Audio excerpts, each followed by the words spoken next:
முக்கண்ணியை தொழுவார்க்கு ஒரு தீங்கு இல்லையே.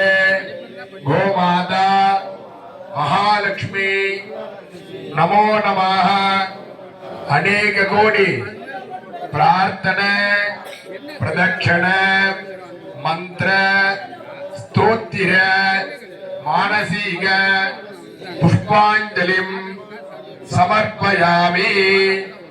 எதுக்கு பசுமாட்டுக்கு பூஜை பண்றோம் அப்படின்னா 33 தேவர்கள் வந்து பசுமாட்டுல இருந்து எல்லாத்தையும் அருள் பாலிக்கிறாங்களாம்.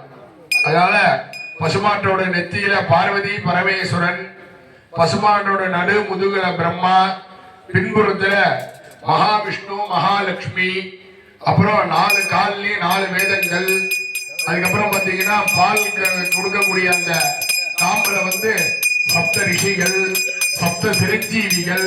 அதனாலதான் பால் அமிர்தமா இருக்கு. நம்ம காய்ச்சி டீ காபி அதெல்லாம் குடிச்சிட்டு இருக்கோம். அது பால் எதுக்காக தனியா கொடுக்கறது, தன்னோட குட்டிக்காக கொடுக்கறது. அதை நம்ம எடுத்து நம்ம டீ காபி அதுன்னு போட்டுட்டு இருக்கோம். அப்ப அதுல இருந்து நம்ம அதெல்லாம் பால்ல எடுத்து பால்ல இருந்து நெய் வெண்ணெய் கொழுப்பு எல்லாமே எடுத்து நம்ம சாப்பிட்டுட்டு இருக்கோம். அப்ப அதுக்கு நம்ம வணங்கி அதை நம்ம தொந்தரவுப்படுத்தாம இருக்கணும். மாடு சாப்பிட்டுன்னா அதை அடிச்சு விரட்டுறோம். அதெல்லாம் செய்யக்கூடாது. மாடை துன்புறுத்த கூடாது. அதனாலதான் அதுல 33 தேவர்களும் வாசனம் செய்யறாங்க, உயிர் கொள்றாங்க அப்படின்னு சொல்லக்கூடியது. அதனால வீடு குடி போனாலும் சரி, எங்க ஒரு விசேஷமா இருந்தாலும் சரி, கோ பூஜை அப்படின்றது ரொம்ப விசேஷமானது. அதனாலதான் விவசாயம் பண்ற உங்களுக்கு ஒரு சூரிய பொங்கல், அப்புறம் இந்த விவசாயத்துக்கு உறுதுணையா இருக்கிறது மாட்டுக்கு ஒரு பொங்கல். அதனால பொங்கல் எதுக்கு 2 பொங்கல் வைக்கிறாங்க.